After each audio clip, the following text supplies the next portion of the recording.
Hey, Chicago, what do you say? It's the CHGO Cubs Podcast presented by Factor Meal Kits. Use the code CHGO Cubs 50 to get 50% off your first Factor box and free wellness shots for life with any active subscription at factormeals.com/CHGO Cubs 50.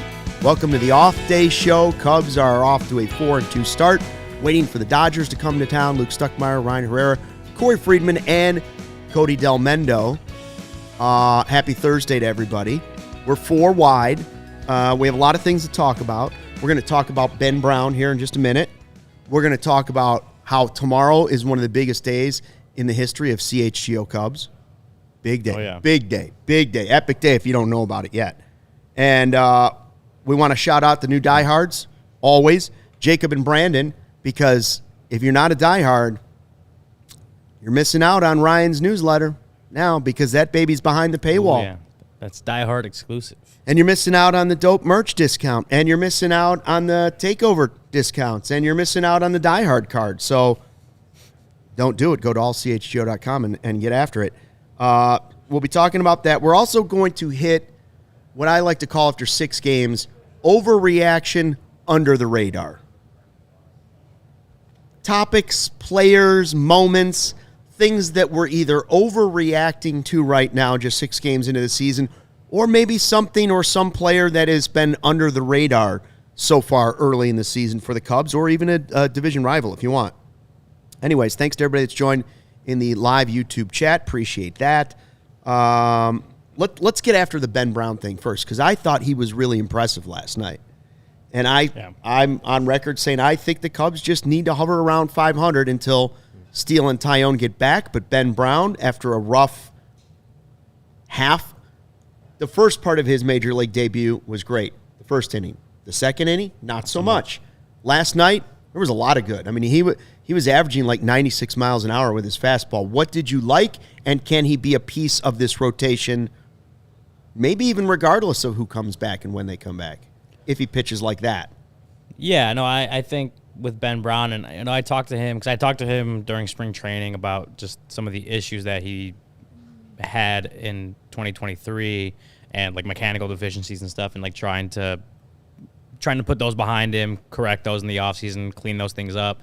And so even with the first outing, I talked to him again the other day and asked him, like, at least when you look back at that outing, like, yes, the results weren't great, right, but were the thing, like, when you look at that outing, when you reviewed it, were you able to see the things that you did in the offseason to correct the deficiencies that you had?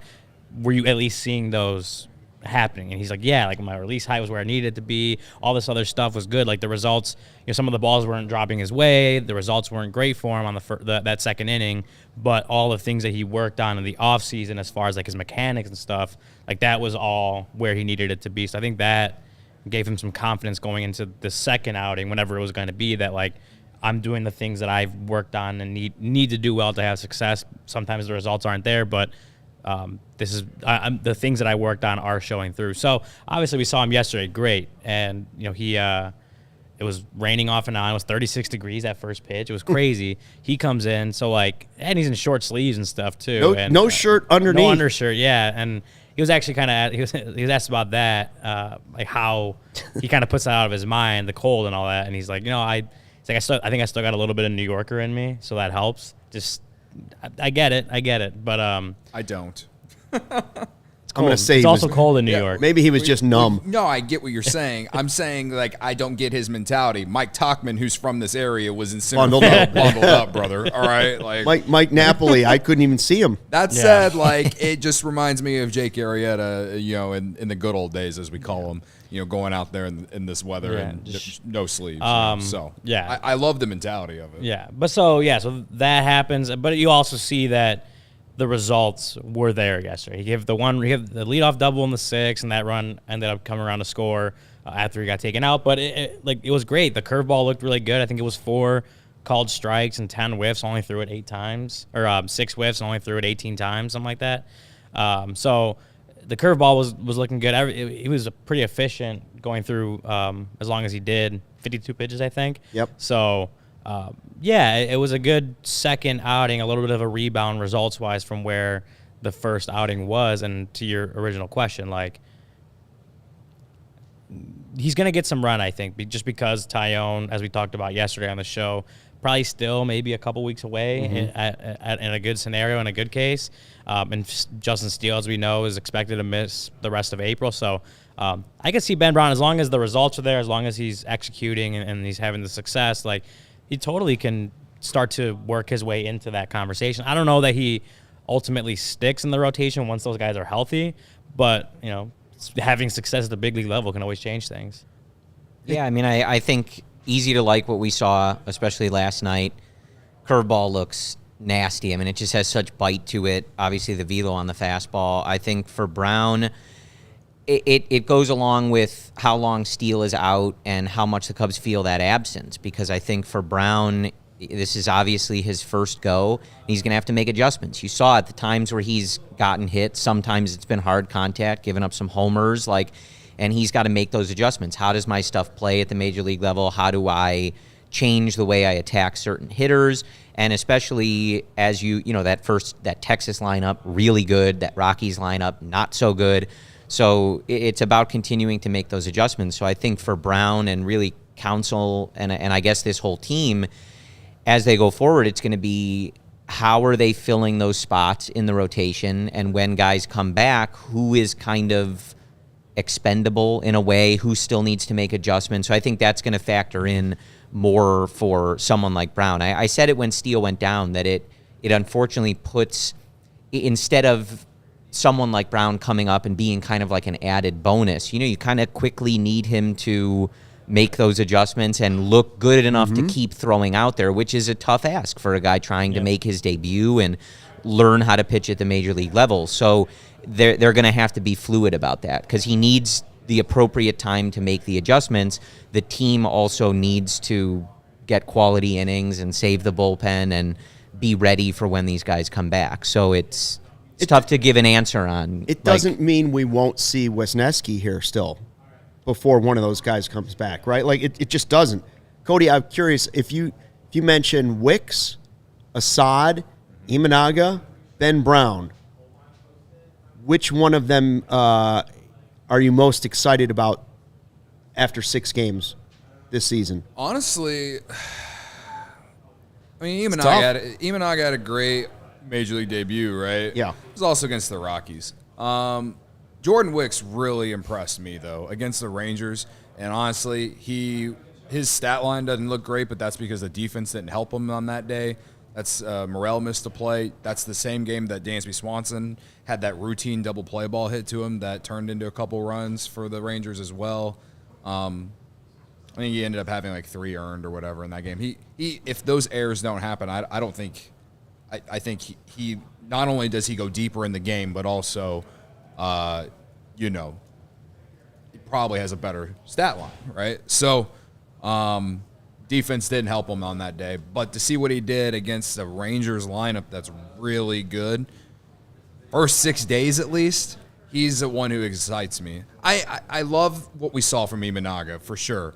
But it was also, tailor-made. I think Craig Counsell was Major League debut, let's give him the home opener against a team that's not supposed to be good, and hopefully it helps ease him in. And then, we'll go. I'll say this, and this is, again, and I said this on Monday after the game, he's a fly ball pitcher. The wind was blowing in. Charlie Blackmon hit a couple balls to the warning track, man. If the wind's not blowing in like it was, those probably go out, all right? So, and again, I'm not trying to take anything away from him. He played to the conditions, and he got outs. He struck out 9 dudes or whatever. He was great. But as far as, what really impressed me is when I see a guy like Jordan Wicks, who's a rookie, going on the road against the reigning World Series champion Rangers and pitching the way he did, as far as the first 6 days at least, he's the one who excites me the most because I just think that we haven't seen the full ceiling for him yet, and he's homegrown, and I want to see our homegrown guys do well. Ben Brown, what he did last night was great. It's a great bounce back, but as far as the guys that you mentioned, like I think Jordan Wicks is the one for me that excites me at least the most. We'll get to see Wicks again against the Dodgers, who come to town starting tomorrow. And if you haven't heard the big announcement, the cat's out of the bag.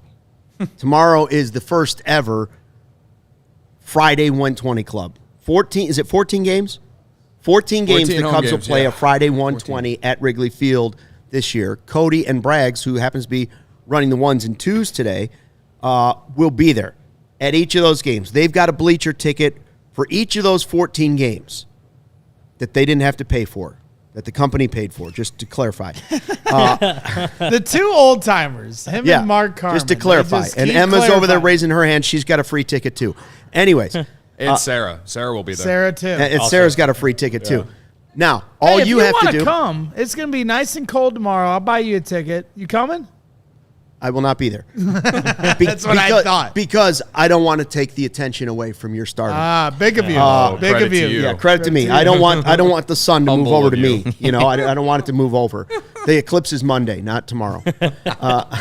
Good God. No, all you have to do is buy a bleacher ticket.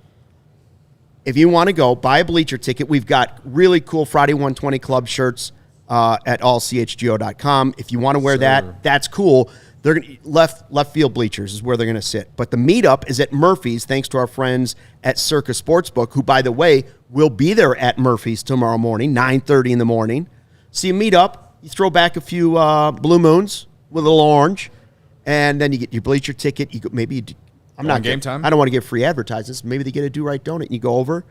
Thanks to Game Time, you get your ticket. You go over there, you watch the game, and then afterwards, the after-hours party is at Almost Home, right? Yes. And there will be some giveaways, right? You guys gonna have a little fun. I know maybe? Sarah is bringing some stuff. Bringing some some stuff. Bringing some stuff. Bringing That's all some I know. stuff. That's all. And we're I not know. talking about a flask. And let's be clear too, Cody. I mean, Yeah. this is maybe something that should be discussed off the air, but to me, I mean, somebody just said in the chat, I'm going to be there on the 31st, but I don't have a bleacher ticket. You can still hang out with us at Murphy's and Almost Home. Right. But yeah, of course, we'd prefer you to be in the bleachers, but Yeah. everybody's invited to the Right, like pregame what's party. Corey supposed to do? He's a season ticket holder. Yeah. Right. And he sits like behind home plate. Yeah, real bougie. Very bougie. Well, I mean, I'm all the way in the back, but yeah, I'm He has not. great I'm seats. not. I've sat in I'm them not before. historically a bleacher man, but Bleacher bum, sir. But well, I'm not a bum. Friday that's what I'm saying. 120 Club. I don't even know the. I don't even know the terminology, Bragg. Friday 120 Club might be worth you selling those season tickets or giving them, to someone else. Corey's Maybe in girlfriend the CHGO loves the Discord. bleachers. At some point, we'll get Corey in the bleachers. Well, we'll Look see at that about shirt. There it is, the new release. That's a top 5 shirt at the CHGO locker right now. It's Top a great 5 shirt. shirt. I wore mine the other day. I was wearing my hoodie over it, but it's soft, feels great on the body. No, I'm gonna have to figure out a good undershirt for this because tomorrow's gonna be a little How many chilly. But layers? hey, it's not gonna be raining. That's what I thought last night. We saw our guy Prasnowski Mike, yeah. was in the. He was the guy, one of the 3. Shout there was the out Michael Mike. Cera lookalike who was out there, and they were singing the YMCA song with their shirts off Yeah. in 23-degree wind chills. I'm curious if you guys will take off your Friday 120 Club shirt I at some think you point. guys. I think you guys have to because you have to show Shohei what he's missing Right. out on, Right. and that is Braggs and Cody shirtless Oh. in the bleachers. Cody's down 27 pounds. Listen, Braggs, you're down too. yep, we're both down. This is the season. Friday of 120 Club just Braggs might and be Delmendo, Delfrendo. Delfrendo. Make You're going to be as Delfrendo tomorrow? Make it Yep. Delfrendo in the bleachers. I'm excited for this summer. It's going to be a great year. You're right. Listen, You guys And may if show your I'm six-packs. ripping my shirt off, that means I've had a few. Maybe Yeah. by Had a July, few. not right now. That's I'm for sure. concerned about Braggs, by the way. I know we don't have a ton Barb of is time for too. the Barb segment, is but concerned about I'm Braggs. concerned he's going to miss his flight to watch Purdue in the Final Four. I'm They might. concerned that the From- Friday 120 Club is going to be blamed for him missing his flight. Well, if You can't that, blame the as an Friday Illini 120 fan, club. if that is what I could do to get my back against Purdue fans, I guess that would be Jake, I would not Jake wish Hazen, that upon Braggs, though. Jake Hazen in the chat. There will be no Purdue slander in the chat today. I will start booting people. Barb wants me to make sure I have my bail money ready for you guys. Yeah, she said you got to give $100 bills to me and Braggs, so for bail money. So. Oh, I can't wait. It's gonna be a lot of fun. It's gonna be a great time. Gonna have we're trying to build community, man. So this is what CHGO is all about: building community, trying to get out there, meet other Cubs fans. In this case, so I'm gonna be making a few signs here tonight for the game tomorrow. I was gonna talk to you about that after the show. So I think maybe we can start getting the chat involved in this too. So if you weeks have any go on. clever signs, if somebody comes up with a good sign, Well, there's got to be idea- some sort of illegal betting, and Ohtani sign, right? Well, that's what I was thinking about making an Ohtani o-meter or a Shohei o-meter, and then it being Shohei, what's your parlay? yeah, exactly, some kind of blackjack table or something. Ohtani with A wheel. roulette- a roulette wheel. For the O. The biggest Exactly. trolls. Yeah, that's The good. biggest trolls in the bleachers. He just he calls red every time. Anyways, it's going to be a fun time. We'll bring it up again before the end of the show in case anybody missed it. But, Cody, when you go to Murphy's, Yep. Circa Sportsbook, you got the app. Yep. You could place your wagers on the Final Four or, on anything else that you want to get ready for the big weekend of gambling. Like tomorrow's lock of the day, which will probably be something related to Christopher Morel at this point, considering he's red hot. Or,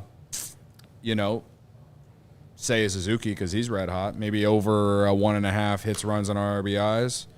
Total bases, something like that. You can do it all on Circa Sports. Or if you just want to listen, what I like to do every time I go to Wrigley is when I look at the flags, and if they're blowing in, I take the under. If they're blowing out, I take the over. There's no real logic behind it except that I'm a degenerate. But that's it. It's an easy way to just place a bet when you get to Wrigley if you really want to. What about Ohtani and either Morel or Suzuki for a little parlay action? A little hit parlay action? A little hit parlay. Sure. I mean, I could see Ohtani getting a hit tomorrow. He's Shohei Ohtani. All right. You can do it all on Circa Sportsbook, which I will be doing tomorrow at Murphy's at 9:30 in the morning, placing my bets. The tight money line splits are one reason why I like Circa Sportsbook. The games will strive to be a -110 split on their menu, unlike other sportsbooks, which may use -115 or -120. Circa Sports keeps as little money as possible on large market bets, especially compared to other books. They don't limit players based on their winnings. Every player has the same limits, unlike other books who do limit winning players. They actually encourage bettors to download and explore other sports betting apps available, compare the lines from each sports book. And then one of the things that I really, really love about them is that they don't use chatbots. So when you have an issue, maybe your account isn't reading right, you don't have the right amount of money, you haven't got paid for a bet that you won yet, you can just talk to some real people. You don't have to deal with these chatbots, all right? There are real people behind the Circa Sports brand who resolve issues in a timely fashion, unlike other books who use chatbots. All aspects of the app are being run by the same team that runs the main Circa Sportsbook at Circa Resort and Casino in Las Vegas. So download the Circa Sports Illinois app at circasports.com/Illinois-app to sign up today. Also be on the lookout for Circa events like Friday 120 Club tomorrow and all the other ones, 13 more Fridays ahead. Watch parties and tailgates. So if you or someone you may know may have a problem with gambling, call 1-800-GAMBLER, text JMB to 833-234, or visit arguably-winning.com. Someone should refer that to Shohei Ohtani. No, he's into the illegal kind. Empire You might Today. have a gambling problem. $4.5 million of debt? Allegedly. Allegedly. To Empire- his interpreter. Allegedly. Empire Today, they keep shopping for floors simple with a curated product selection. Empire's philosophy is to help you find what you need, not overwhelm you with thousands of choices and substitutes. What they leave out of their selection is just as important as what they put in. Empire's product team exhaustively combs through thousands of product samples each year to find the perfect styles. And their virtual floor designer is a great way to see how those new floors will look in any space. It's just this easy. Snap a picture and instantly see how the new floors will look in your crib. Shopping for floors at a big box store? That can be a roll of the dice. You might be talking to a guy that was working in plumbing, or maybe it was someone that was out in the garden center the day before. At Empire, Flooring is all they do. They live and breathe flooring, so you can be confident you're getting honest, upfront advice. They also service their own warranties. If an issue does arise, just call Empire. They service all their own warranties themselves. You don't have to track down that manufacturer's phone number. Schedule a free in-home estimate today. All listeners can receive a $350 discount. You heard me, $350 off. All you have to do is use the promo code CHGO. Restrictions apply. See EmpireToday.com/CHGO for details. I like Sean's comment. 1-800-GAMBLER poster for the game. Just for Ohtani. Yeah. He's gonna have a lot of trolls out in the And a bleachers, I picture. guarantee it. What'd you say? He's gonna have a lot of not just you guys, just a lot of trolls out in the bleachers for sure. For sure, yeah. Or just around the ballpark. Yeah. It'll be an interesting. I'm interested to see if people, like, if Cubs fans will boo Ohtani, even though it was always a pipe dream that he was going to be a Cub. Well, that's why I still think I want to do the sign that says "You wasted 3 months of my life." Yeah. Which 3 months, I'm being generous. It was more like 6 months, but we can just It was say more like 2 years for me. Because it was always, like, as his free agency was approaching, it was always like, especially when the Cubs decided to, like, cut the entire roster and, do this quote-unquote rebuild that I was told wasn't a rebuild. It was always in the back of my head, well, Ohtani's going to be a free agent in a couple years. What are the current stats, batting stats? We have Seiya have better numbers than Ohtani? There you go. I'm really There's not the sure. side-by-side. Ohtani, Seiya.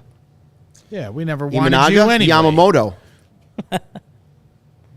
Perhaps. Brag's your line. I know I am. All right, who's ready to play overreaction under the radar? Let's do it. And you can throw anything out there. I mean, I know the one that everybody wants to talk about, and we do it every single show, so we're not going to spend a ton of time on it. Morel can't play third. This defense sucks. Morel can't play third. Overreaction? Is it an overreaction? Not completely, I don't think, because it's not like it's the first time he's ever played third base before. I would agree it's not an overreaction. I just think it's too popular overreaction. It's fair. A little too popular I think for it's me. a slight overreaction just because it's like this is the first time they're getting him the run there. Like maybe there's potential he can play acceptable defense at third with more actual real game experience. But I do think it's I mean it's possible, but we do also know that he has not had a ton of success in the past doing it. I don't think that part's an overreaction. I think, and I know why, obviously, and we did it on Sunday too, but I think the sort of like constant game-by-game discussion of it. Or he can never play another game at third Right, base. That's an overreaction. That part I think is an overreaction. Whether I agree with it or you agree with it or not, like as we keep saying, like they wanted to do this and wanted to see if it could work. They're not just going to abandon it after 6 games. And especially like yesterday, and I'm not making excuses, but like, it's raining, it's cold. Like they're not going to abandon something that they thought was worthwhile all through spring training 6 games into the season. And as we've discussed, and you've discussed the flexibility if you did move him to the DH. And also they don't really have like great answers as far as who's playing third base every day. So I think it's an overreaction to keep asking if they're going to change it right now. Right. Maybe a month from now we revisit it if it's still happening, but I don't think it's an overreaction to worry that he can't do it. It doesn't look good. The early returns are not good. But yeah. I think the conversation polling about is not good. Is an overreaction just as much as I might be compelled to overreact to how low his K rate is and how high his contact rate is. So if we can maybe even meet in the middle on both of those things, he's still a really good player. So to keep myself from repeating what you guys just said, I'll just say that at 1:22 this morning, when I was not falling asleep and still thinking about Morel's defense because it lives rent and utilities free in my head right now, I sent a tweet saying, like, asking the people of the internet, twitter.com or X, whatever you want to call it, I asked the people, what would we do if the Cubs made, like, what do you suppose we should do if the Cubs made Morel the full-time DH? How would you find a way to get guys like Alexander Canario, Owen Casey, eventually Michael Busch? Because if you did that, PCA will eventually be in center field, meaning you're going to move Bellinger to first base some, meaning Busch would not be able to go to DH if you made Morel the DH. And I think even Garrett Cooper, and I know Garrett Cooper is like a minor league signing, and they can easily cut ties with him whenever they want. However, if he's going to mash lefties like he did in that game the other night, Yes. you're not getting rid of him, right? And there's probably other options with that too. Like the Cubs obviously like the flexibility because they've used Ian Happ in the DH role this week. They've used Seiya Suzuki in the DH role this week. And yesterday they used Bellinger in the DH role to get him off his feet. So I asked the people, and honestly, the only thing of all the comments that were sent to me, which were like over 40, the only one that I could get up with was like perhaps putting Michael Busch over there at third just because he has experience there. And the thing is that a lot of people think that he has the most experience there throughout his career. And I looked up his minor league numbers, and he actually played second base more than any other position that he's played.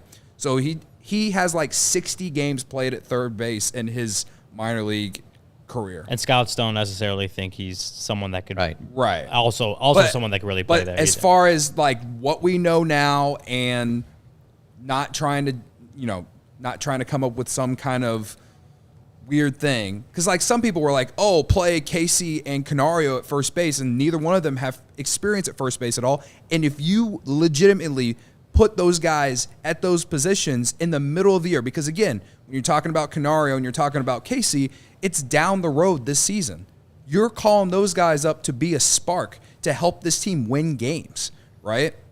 They're not going to do that, and I don't want them to do that. That's almost worse than putting Morel at third base to do this experiment. The reason that I'm okay with it is because it's April, not August, So it's not that I don't hate the idea of Casey at first base down the road. Like, if you legitimately go into an offseason and say, hey, we want you to play first base in the future, we're gonna do this all offseason, you're gonna go into spring training playing first base and first base only, sure, I could get behind it then. But in the middle of the season, when you haven't done it and you're not doing it in the minors either, that was one of those things where I'm like, you can't just like insert guys. This isn't MLB The Show, all right? So putting Michael Busch at third is the only thing that at least kept me a little bit more open-minded about it. But it's still, when you put Morel at DH, you're losing roster flexibility and losing the ability to play some of your young up-and-coming prospects eventually. And if you can get Morel right at third here these first 2 months, and as those guys come up, it will be better for the organization down the road. That's how I feel. Just get him to serviceable. Well, and I think it's a really good point about how Council's used the DH so far as well. Like 5 different guys have been the DH in 6 games, and that, we saw some of these guys break down a little bit toward the end of the year last year. And, some of these guys have their own injury concerns. And I think the way that Council has done that to not only maneuver the defense and the lineup, but to keep guys fresh and make sure they're not on their feet every day, I think that's important. We saw how important it was last year, and I don't want to lose that. I do, because I see it in the chat to Kiebert's point about, it not being the time to experiment. And I think earlier he said that like there was winter ball and all this other stuff. Like, and I know you're not necessarily saying this, but like at least most of us were saying that like this whole off season, right? Like talking about how it took them forever to try to do this. They did not commit to this last year. It's too late. A lot of this is like, we know we were trying. We were rallying for him to be playing every day at third base in winter ball. He did not play every day. He should have been with Madrigal. Wherever Madrigal was working on it, that's where Morel. So I agree. It is not the time for experimenting, but I try. They don't listen to us, but tried to kind of warn them of that. But this is what they're doing, and I wanted them to get better, either a real starting third baseman or better backup. They didn't do that either. So this is where it is. And to Sean's question about what happens if this continues, I would say like probably towards the end of the month, if they're not seeing like real progress in this. This is me just making it up. I think that's maybe when you start to kind of feel a little bit of that organizational pressure of like, okay, we do have to like think about this, but the situation's going to be exactly the same. So you're going to have to see, how does the offense look? Do we feel comfortable giving the starts to whether it's Madrigal or Mastroboni or I guess Wisdom if he comes back. Like, hey, someone who's a little more comfortable there on defense, but we really cannot rely on them to produce much at the plate. Is our offense going in a way that we can support that? If Seiya Suzuki keeps looking like this, if Christopher Morel keeps looking like this as a hitter, maybe you can tolerate that. But if those guys come down to earth, maybe Belly's not as hot, then you're going to have to ask yourself, like, we need that DH. We need the DH to be a real bona fide hitter and not focusing so much on defense. It's a tough spot. This is why it was a discussion for the entire offseason, because it's not, to me, not really good answers. To me, it's why they should have made this huge trade of some sorts in the offseason, because if they did, I wouldn't be sitting here talking about I want to see Alexander Canario, Owen Casey, anyone else, right? Like, because they may have been traded. Yeah, and perhaps you could have and perhaps you could have got a top of the line starter, or got a huge bat. I don't know. I'm just saying, like, they have the prospect capital that they could have gotten a huge piece. And it's just it's a frustrating thing. Of course, who knows? They were in trade negotiations. Yeah, maybe they were in trade negotiations all off season, sure, and they didn't get what they wanted, but because they didn't pull a trigger on it, that's why we're in this scenario. On top of the fact that, like Corey said, they didn't go pay for one either. At the same time, when you say they didn't pay for one, like, as much as Matt Chapman would have been nice at third base, you're also blocking a guy like Matt Shaw, who the organization's high on at the same time. Unless we're trading Nico Horner for Shaw to play second. I don't know. I'm not even advocating for that, but I'm just saying, like, there are pros and cons if they would have signed Matt Chapman too. You hear that, Barb? Cody wants Nico traded. Yeah, that's true. Shut up. By the way, we're going to do a quick break here, but I do want to say that under the radar, somehow they played 3 games against the Rockies in that weather. Without banging a game, I really can't believe they got all 3 games in. Can we do more of those, or are we done with that? After the break? We're going to go back and do more after the break. Yeah. Hey, Blue Moon, some beers can say they're brewed for baseball, but only Blue Moon is brewed by baseball. Beer and baseball go together, and no beer goes better than the one that was literally born in a ballpark. Blue Moon was created at Coors Field in Denver. It's the natural choice for opening week and all season long. I dream about having a Blue Moon sometimes in my sleep with some good barbecue chicken. And then I think, nope, I want it with brisket. And then I say, nope, I want it with a good slice of Salerno's pizza. Either way, I want my Blue Moon. Nothing beats watching baseball or lounging by the pool or the lake with an ice-cold Blue Moon. Brewed by baseball to give you a dose of nostalgia and get you excited for the new season. A beer this good only comes around once in a Blue Moon, but you can always enjoy it all season long. Bring the ballpark to you with Blue Moon Belgian-style wheat ale. It's a one-of-a-kind every time. Get Blue Moon delivered by visiting get.bluemoonbeer.com/CHGO to see your delivery options. That's get.bluemoonbeer.com/CHGO. Blue Moon, made brighter. Celebrate responsibly. Blue Moon Brewing Company, Golden, Colorado. Did you know it was one time originally not called Blue Moon? It had a different name, the beer, when they first formed it, and then a customer came in and said, man, a beer this good only comes around once in a Blue Moon. And that's awesome. Boom, switch the name. There you go. That's awesome. No, but Good story. Fact. FACT. Fact. Yeah. The best thing to do if you have like canned Blue Moons, right? Like we have some canned Blue Moons. Bottles we have bottles here, but we have canned Blue Moons in there. Of course we do. And if you go to FOCO and like get those Cubs overalls, I believe our friends at PHLY tried it and fit like 13 beers. Oh, that's a like great call. In the overalls. Friday 120 Club. So you do that. Let's think about wearing mine tomorrow. Yeah, that's a good point. So you do that with a bunch of cans of Blue Moon, see how many you can put in there. I think it's a good test. I got to take a smaller size home with me, but yeah. Get fitted out. As far as overalls. Get fitted out in the best sports gear around. Hoodies, shoes, signs, bobbleheads, and everything in between. You go into a basketball or a hockey game or even a baseball game. Season just started.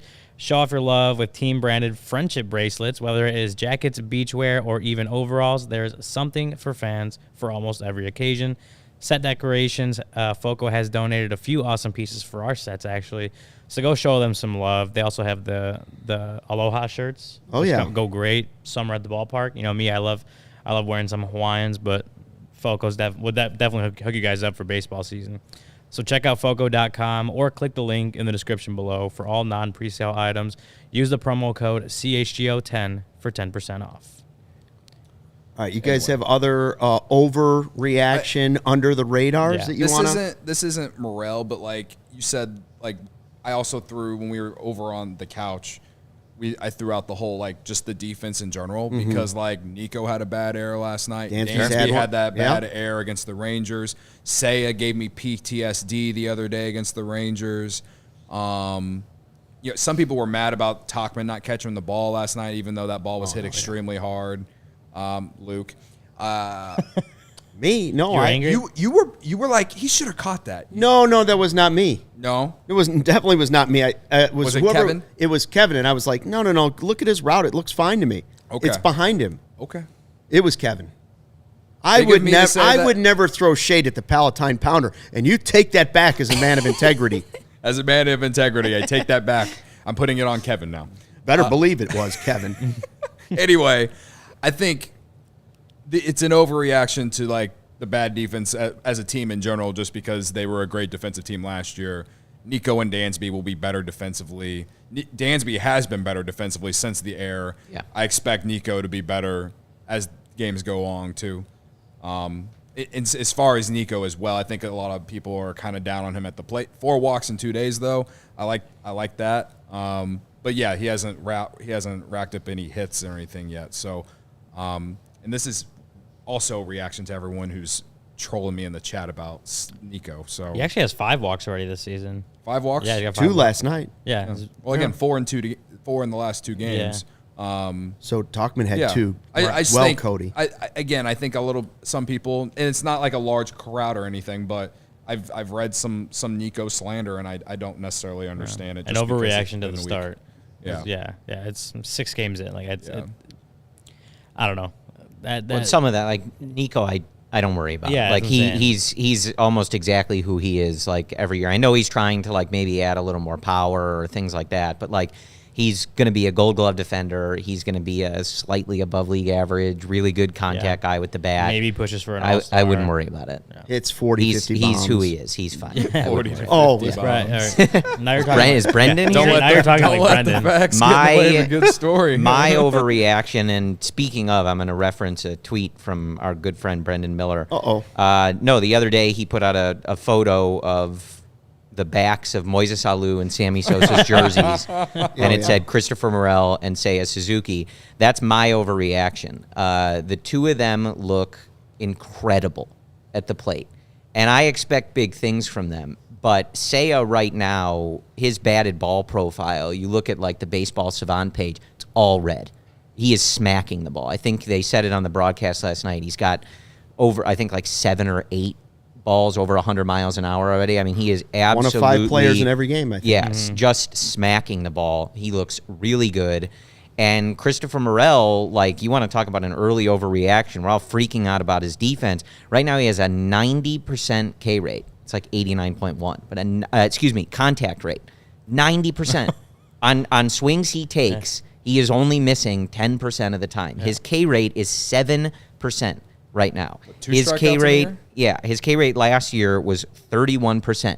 Now, I don't expect that to stay consistent, obviously. If it did, he'd be like the best hitter ever. Right. Mm-hmm. But with the quality of contact that he makes, the loud contact that he makes, if he can even get that K rate to 20%, 25%, just not 30 or north of 30, closer to league average, whatever it might be, he is an unbelievable hitter. Mm-hmm. And so, a 7% K rate, of course, is not a reasonable thing to ask for a 90% contact rate. But if he can cut it down from that, it was 31 and 23, it was 32 and 22. Like, those are big numbers. Cut it down just a bit, where he's a little more selective, taking his walks, not swinging and missing as much. He is a really, really good hitter for this team. And Seiya, being the person he was for the last 2 months of last year, that looks like it's continuing. He is just mashing the ball. He looks great, combined with a slightly, all I'm asking for is slightly more contact-heavy Christopher Morel is a legitimate middle-of-the-order situation that the Cubs would find themselves in, and that's paired with, of course, whatever you may or may not be expecting from one Cody Bellinger. Well, they said on the broadcast with Seiya Suzuki that he told Ross that, hey, you guys tricked me about the weather when they recruited him. Yeah, he joked. Have you guys ever heard that story before last Yeah, night? of course. Yeah. Okay, yeah. So I hadn't. Where's Braxton? Well, I'm No, I'm just lost in Purdue. the abyss of the Chicago Bears. So I hadn't heard that story until last night. No, yeah. But it made me think like that might have been an adjustment for him here, No, for and sure. now he's finally adjusted to the Chicago weather, especially early in the season. As it is for everyone adjusting to Wrigley Field, especially at this time of the year. Yeah. Like it's different. But They call it Cub weather. if you talk about Morel, and like that's something that Craig Counsell talked about after Tuesday's game, talking about the way he's seen Morel swing the bat, and since the start of spring training, he said it's been a lot of hard hit balls and a real controlled aggression is how he described it. And just talking about how there hasn't been a lot of chase. He's done a good job getting a handle on the chase, which has been a part of his game, right? 32.2% strikeout rate in 2022 and 31% last year. Counsell's been impressed with what Morel's done as far as not chasing, not swinging so wildly. Controlled aggression is, again, how he described it. And he said he's done a nice job with that, and it's going to make him really dangerous because obviously there's hard contact in there. And that's the truth. If he can get the strikeout rate, I mean, you said 20%. I think that's outrageous to think that's going to be there, honestly. But like 25% isn't out of the question. 27%, 27.5%, 28%. Like that's still, for a guy with the kind of power potential he has, like that is something you can totally live with because he is providing so much when he does connect with the ball. So for Morel, if he can get it sub 30, as you said, even get closer to 25%, like you're looking at a guy who just provides immense offensive value. The defensive stuff, we're going to be talking about that every day for the next couple months. But a guy who's not, with the kind of power he has, the raw power, that's not striking out, or that's striking out maybe 25-ish% of the time, like I said, that's immense offensive value you can get from a guy like that. Well, and just looking through the chat, I mean, obviously that's a lot on Morel. So just to look at other areas, I think the bullpen is an interesting one. I see folks are always ready to overreact to the bullpen. So I don't know if I think, like the bullpen letting them back in a game yesterday where they were up 8-3, I think starts that. To me, I think being worried about the bullpen, I would call it an overreaction at the moment, just because it's so early. I'm not going to guarantee you that it's going to be great, but Counsell's still got to figure some of these guys out. Some of these guys still have to get settled in their roles. Some of these guys are only getting first or second opportunity here at the major league level, and it's early. So I think it's going to shake out. Yesterday was frustrating, but and we mentioned this when we were sitting over by the couch before we started the show, like Hector Neris is a long-time MLB veteran. He's got some of the most innings if you go back like the last 8 years in baseball, and he couldn't throw strikes last night, and it led to some of the comeback. He didn't start it. Almonte really started it, but Neris didn't help so much for part of it. Like, I wouldn't overreact to that right now. The dude's got a lot of innings. I don't think all of a sudden he can't pitch in a blowout and throw some strikes. And he was the setup man for a pretty good Astros team the last couple years. I think they will get that sorted. It's early. You need to get guys innings. You need to get guys settled into what their role is going to look like. I wouldn't overreact to that yet. There's still a process that has to take place. If you're still struggling with certain guys and trying to figure out roles in a couple weeks or a month, then we'll revisit the discussion about the bullpen. As far as the bullpen, I agree in terms of overreaction.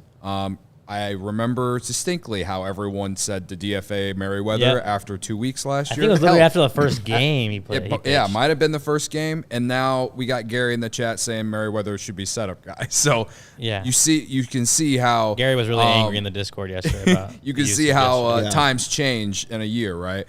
And listen, I said this in the offseason that Luke Little could easily find himself in a high leverage role by the end of the year. He looked good. And he looked good as the opener yesterday. Mm-hmm. He's looked good in his low leverage chances this year. He's earning some trust. Is he under the radar? He's under the radar in some aspects right now because he's pitching in low leverage situations. Maybe being the opener at the beginning of last night's game was the most high leverage he's been in as a professional, as like a major leaguer, right? Because the game was 0-0. He's been like in September last year, and in the few chances he's came in this year, he was coming in when the Cubs were down whenever like they didn't want to use high leverage arms or when they were up by 1,000 runs, you know? So I think as long as Luke Little keeps doing what he's doing, he's going to find himself in that 7th, 8th inning role. And maybe, and this is like real dream, right? Maybe could perhaps be the closer of the future for this team. Maybe not this year, but more so next year, if things go right. And I say that just because I think he has better stuff than ALLCITY, all right? But, so you got him. I know people are down on Almonte right now. People are like, someone in our CHGO Cubs Twitter mentions last night said something along the lines of, why did they keep Almonte instead of Carl Edwards Jr.? Well, it's like Almonte was part of the Michael Busch trade. They're not going to just give up on a guy like why? That would be stupid. Why would you cut a guy after bringing him over in a trade like that? I think with him, if there's anyone I'm concerned about in the bullpen, it is him because he walked a couple guys last night, and that's why they gave up. Like they let the Rockies tie the game because he walked guys. So they got to get him right, and he's shown to be a good reliever. Last year he wasn't great for the Dodgers, but the year before he was. So he's shown innings where he can be fine, right? So, of course, I'm basically with Corey on this, but I also think there are guys in there that people are also being under the radar on. And Luke Little is like at the top of the list when it comes to that. So I'm not worried about Neris. ALLCITY, I know he blew the game against the Rangers, against Travis Jankowski and his sub-700 OPS. Miss me, whatever. But overall, like, the bullpen has been fine except for last night. The bullpen pitched pretty well against the Rangers. No one wants to give the Cubs credit for sweeping the Rockies because it's the Rockies. We'll give the bullpen some credit for pitching the way it did against the Rangers. Yep. The reigning World Series champion, Rangers. Sure, the bullpen on that Saturday game wasn't great, but it's mainly because Ben Brown making his Major League debut. On Sunday, they were great. Yeah. So, yeah, on Sunday they were great, right? Yeah. So, again, it comes back to, like, pick a side. Don't push your own narrative just for the fact of having something to push. Well, what was the other? It was overreaction or what? Under the radar. Under the radar. I've got an under the radar. Go ahead. You got one too? I'll let you go, but just quickly. I haven't talked in a while. I would say, I think keep it short, Corey. I think maybe under the radar. Ian, as a lot of us always kind of predicted and hoped for, Ian Happ's your leadoff hitter. He looks unbelievable in the leadoff spot. He's got a 500 on base percentage right now. Again, looking at some of these stats, it is what it is in 6 games. I know these are small samples and whatever, but he always looked like he could do that. They tried it years ago. It didn't work, and maybe he wasn't ready for it, but his profile just fits it so well. He looks great. I know a lot of people were talking today on Twitter about how the Cubs are, the leading team in on base right now in the league, and Ian Happ is driving a lot of that. He is, as a left-handed hitter, perfectly suited to be your leadoff hitter. He has the right approach. He has the right swing. It's a really good idea, and through 6 games, I'm glad it's working that way because I think that's your answer for a while. And I do like that you mentioned left-handed because that is where he's been with righties on the mound, he's been leading off, and then with lefties on the mound, Nico's led off. Which he's a different hitter. That. Yeah, we talked about that a lot last year because Ross hit him third no matter what, and I hated that. I like that. I'm not worried about Nico. I think we all agree we're not worried about Nico. So like, even if he is having a little bit of a slow start to the year, like I think he's gonna fit in well in that leadoff spot against lefties. So I do like how that dynamic, I like the dynamic that Craig Counsell's made there. My under the radar is, and I saw this earlier. I don't remember where I saw it on Twitter somewhere. The Cubs leading the league in on base percentage right now, and are 6th in the league, I think, in runs scored. It's the Rockies that they've scored a lot of those runs against and did a lot of their damage against. But this is a team that last year was 6th in baseball in runs scored. I want to say it was sixth in baseball runs scored and also 6th in on base percentage. So these two numbers that they were really good in last year, they're doing it again so far this year. So yeah, it's a small sample size. Yeah, they faced the Rockies, but we're talking about a team that brought back a lot of their major offensive contributors from last year. Like, I don't think that's like, I think that could be real. I think that this offense could still.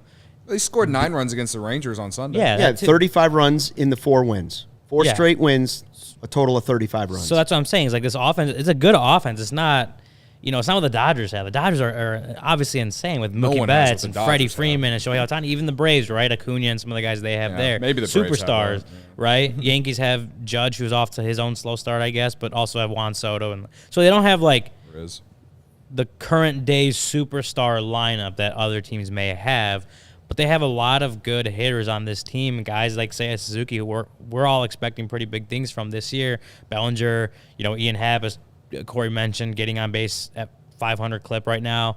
Like, you're coming off a year where people still don't think the offense was good last year, even though they were. They scored the sixth most runs in the league and had the 6th highest on base percent. It was a good offense last year, and you're bringing it back for the most part. While also, you add a guy like Michael Busch in there who may not have the best batting average right now, but we've seen really good approach to the plate from him, right? So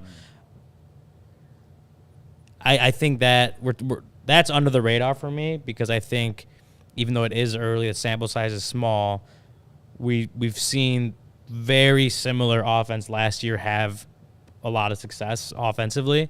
And I do think that can carry over, and that this start is pretty real. I think they could still be near the top of the league when it comes to a bunch of these different offensive categories.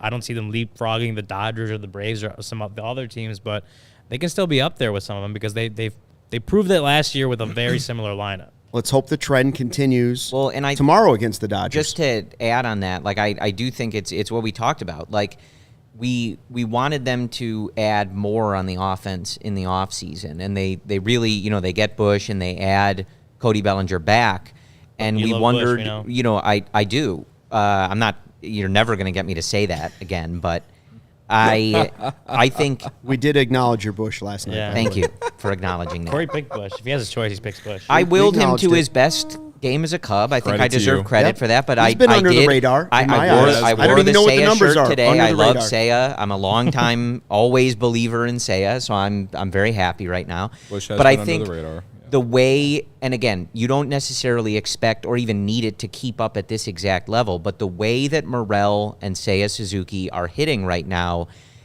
is the type of middle-of-the-order thump that we felt they were missing. And the question was, can Seiya continue to look like that as he did at the end of last year?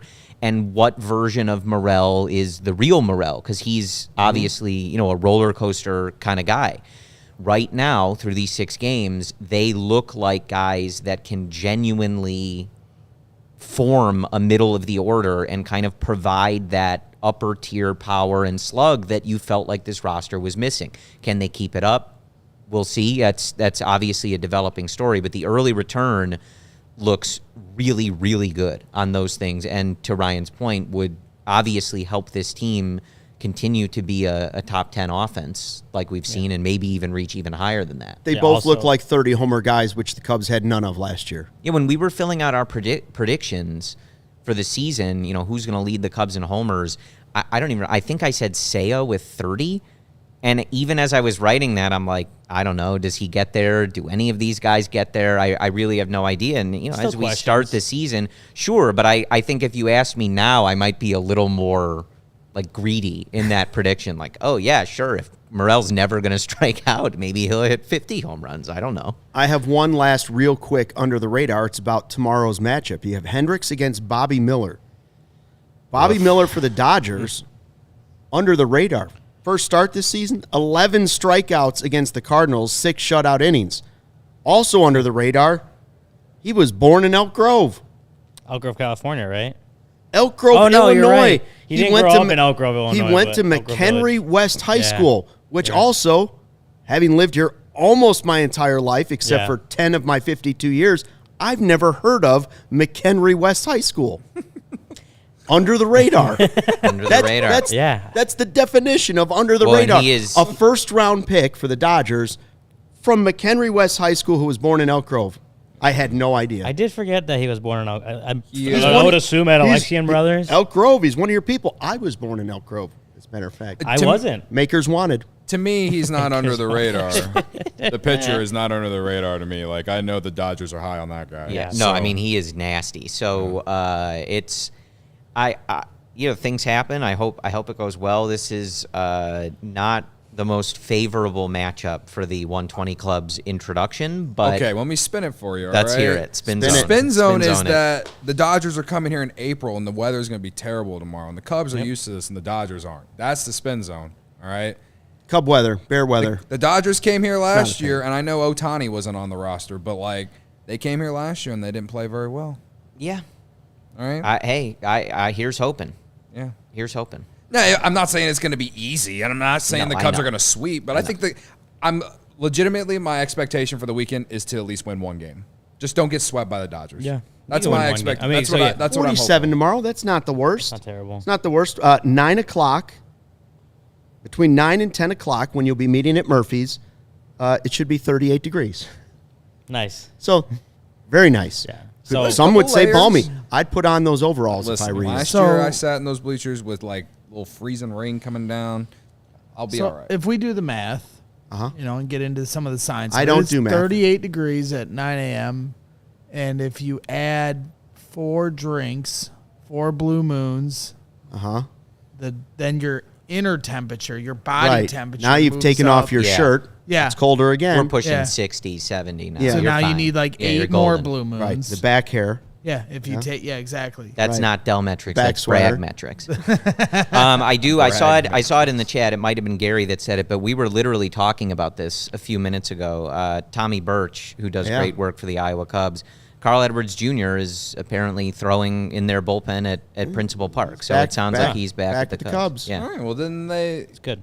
So that's for fine. everyone who was mad about Almonte staying. That's what I said. I said to Corey. Corey, I said, where's he signed? I haven't We seen him just signed talked anywhere. about Well, there it that. is. So that's nice. Yeah. No, I mean he had a good Adds spring. depth. I'm glad he's Yeah. back. Depth is good to have. All right, before we go, another under the radar, of course, is my 2-2 start as defending champion of Who You Got. We need to sort I'm out outta a few here. 2 and details. 2. You're 2 since and we have 4, actually. Since we have 4 of us here, we got to figure out the rest of it. Okay, so right now, again, this is not including last weekend.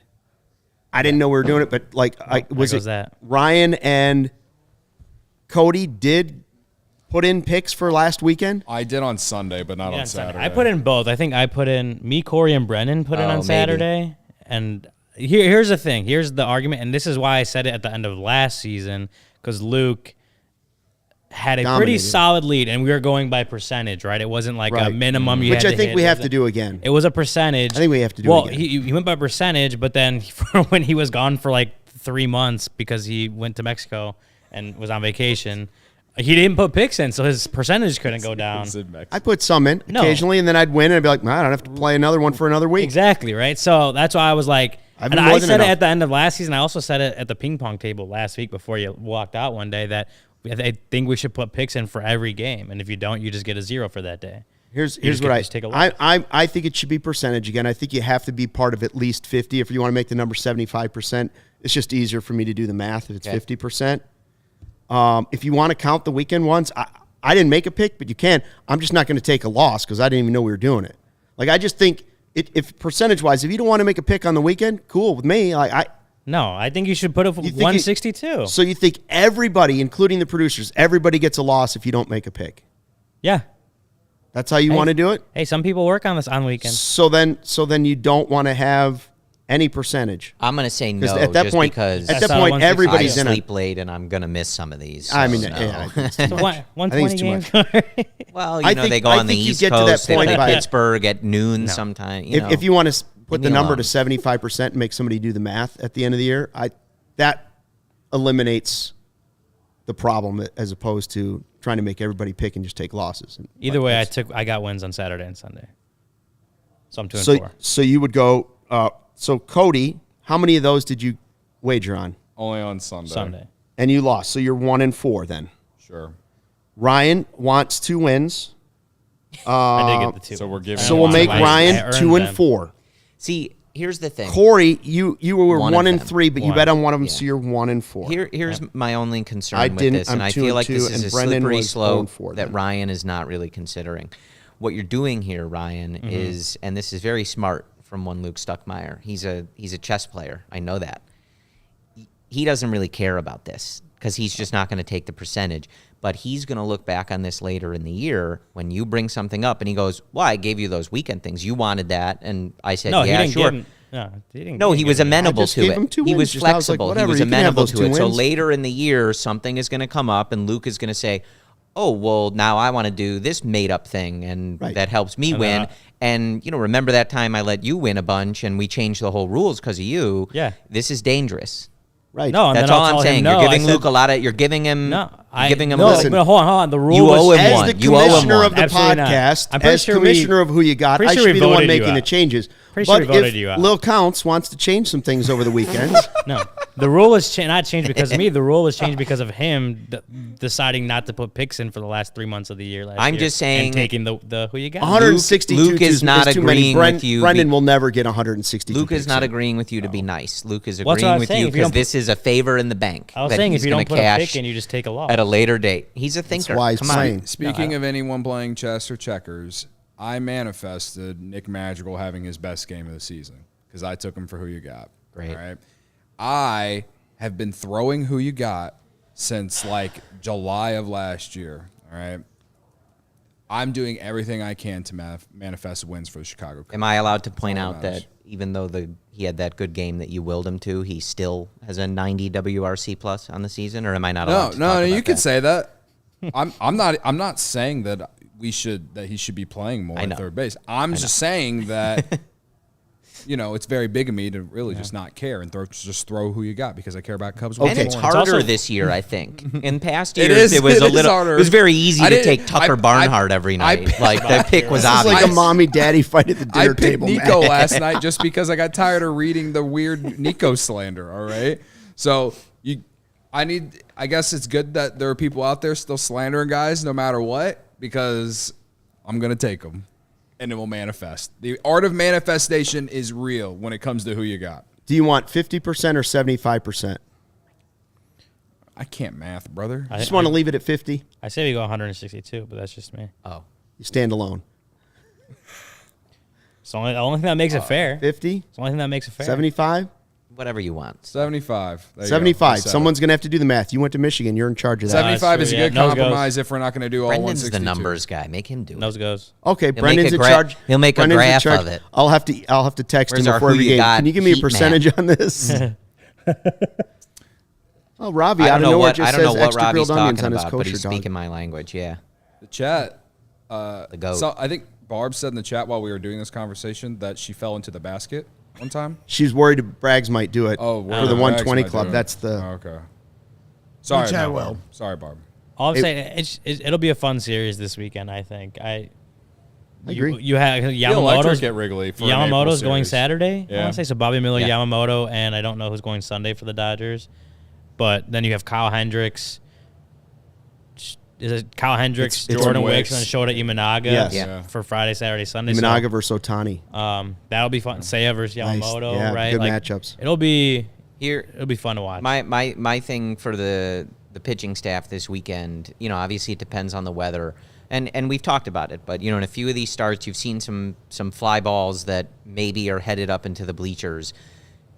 This lineup is not going to let you get away with as much as the Rockies did. Absolutely. So the conditions are the conditions. You can't deal with that, but it is going to be interesting because that was, on Shota in particular, that was one of the things that was, how is he going to make that adjustment? He does give up a lot of fly balls. He does have to change maybe how he utilizes his fastball based on major league hitters versus NPB hitters. And, Kyle Hendricks too, like a lot of hard contact. Like this is not the team you want to be serving up hard fly balls to. You don't expect the Dodgers to let every ball roll to the wall? Well, when they managed to do something like that in 3 games, it was really amazing. Thanks, the Rockies' Rockies. defense are just a blessing that I hope we get to see The reason again. the Fangraphs projects them to lose I'm not over 100 necessarily games. worried about it. It's just something to watch for. We saw it a good bit in these games, and Mookie Betts and company maybe not going to let you get away with it as much. Yeah. All that said, though, I also think that it's a good measuring test because, Sure. I mean, I felt like they had every chance to win that series against the Rangers. It's opening weekend. You don't really on the know road. exactly the roles for guys yet. So whatever, it is what it is. Then you come out and you sweep a team that you're supposed to sweep. But you dominate a team that you're supposed to dominate, which they did. So now, you're a week into the season and you got the Dodgers coming to town and you got a team that everyone's talking about, everyone that is hating on, a team that, is kind of being villainized by fans and everything just because of all the money they spent and everything like that, coming into your house. And listen, as much as I feel like a lot of this show and a lot of this week, I've really emphasized, the development for Morel at third base and talking about prospects coming up this season and finding opportunities for them and stuff. As much as that is important to me, winning baseball games is still number one priority. Because, again, if this team is not making the playoffs in 2024, we got a fucking problem, brother. All right? Yes, sir. Which kid watches this show? Potty mouth. Well, I would just That's add. the first time I used that word. I would just add. I think if you can, if you're able to win one of these games, you guarantee that you finish this first week and a half with a winning record. You can come out of playing the Rangers on the road and 3 against the Dodgers with a winning record, and I don't care if the bulk of those wins came against the Colorado Rockies. You're taking it. It's early in the year. Guys are figuring out their roles. You have lost your best starter 4 innings into the season. You can survive playing some really, really good teams and still have a winning record and be in a good place. You'll take it. Because I'm with Cody. I didn't care. Yeah, they almost blew the game yesterday. Doesn't matter. It's April. That's right. It's raining. It's cold. All the wins count the same. Yeah. And there was any number of those stupid games last year that at the end of last year you would have said, man, if they could have just won that stupid game in April, doesn't matter. You need to beat bad teams. They struggled with that down the stretch last year. So take care of business against the Rockies and try to hold your own against the Dodgers, and we'll reevaluate. Legally Man doesn't think we're live. We're live. We're live. I'm about to go have a factor meal. The Cubs Are any of us live is a good question. The existential hour. The Cubs almost blew Game 7 of the 2016 World Series. But they didn't. They won. But they didn't, and you still fit in that sweatshirt. Yeah. How about that? I put this sweatshirt on for the first time in 5 years. So that's actually not big of you. That's slim of you. Slim of you. Yeah. People are saying. Slim of you. Big cheese. Yeah.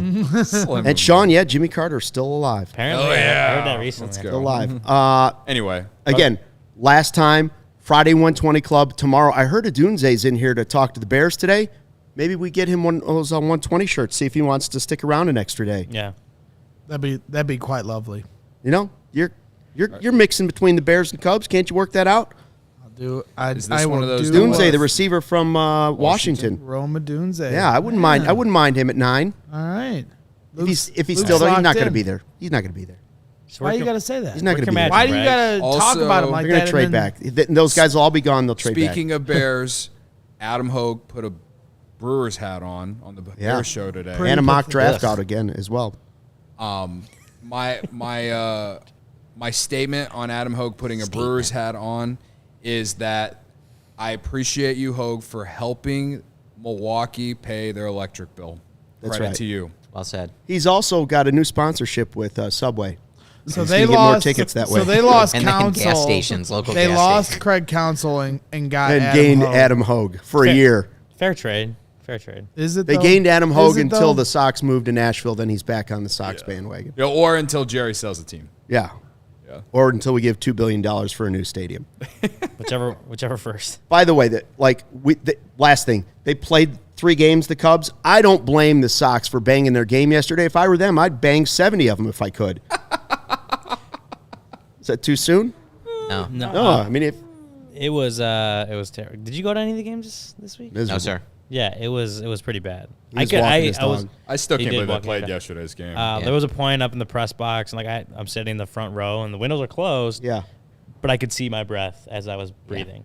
It was. I it was love rough. It was being rough. there, but I think especially because I have tickets every day. Like there's just not that rush or pressure another to one. I have to go. Like when I lived in the suburbs and you had 5 games a year, it was like, well, we're going. Like There'll be another one. No, not as much, but yeah, I'll be there this weekend. Same. You guys will get your hot dog pick. Finally. Been Finally. waiting for that. Lawrence is. I used Lawrence to is dream gonna of put me in times jail. like this. The fans have been. And Social media has been going kind of I know. insane. It'll waiting come. for it. Yeah. And last word from me, obviously, Cody Rhodes finished the story. Thank you. Finish Finish the the story. The year Emma. of the Codys. It Although, happens this although I weekend, do want baby. Cody Rhodes to finish a story. When's that hot video hitting social media? Speaking of that, too, Next hour, some real dope social media activities coming out your way. well, and speaking of that, I Oh. just saw come across my timeline. Big Dave here. Oh, Big Dave. No, Yeah, he's CHGO having Bulls a little, fame. festivities. It's official. He's saying, tune in and watch night 1 of WrestleMania along with some of your favorite CHGO personalities live on this very YouTube channel. Presented by Salerno's on tap here. Here we go. Hey. So they're gonna do a live watch along. Big Dave, You must think Carm's coming. Mario Terabasi, and Jay Zawoski are gonna be doing a live watch Credit to along them. Saturday, April 6th, starting at 6 p.m. Central while And I'll- I'm in Arizona, and I'm either After. going to be celebrating Right. or I'm going to be crying in the fetal position. One Or- of the two. Still sleeping on Cody's couch. Missed the flight because of the Friday 120 Club. Yeah. Thanks for checking out the CHGO Cubs podcast. Corey and Brendan have another one for you coming on Sunday, wrapping up that series against the Dodgers for you. Thanks to our friends at I might Factor join Meals. again. Thanks to our friends at Circus Sportsbook, who will be joining at Murphy's, 9:30. Buy your ticket. Be there. Until the Cubs sweep the Dodgers, fly the W. We all silly like the mayor.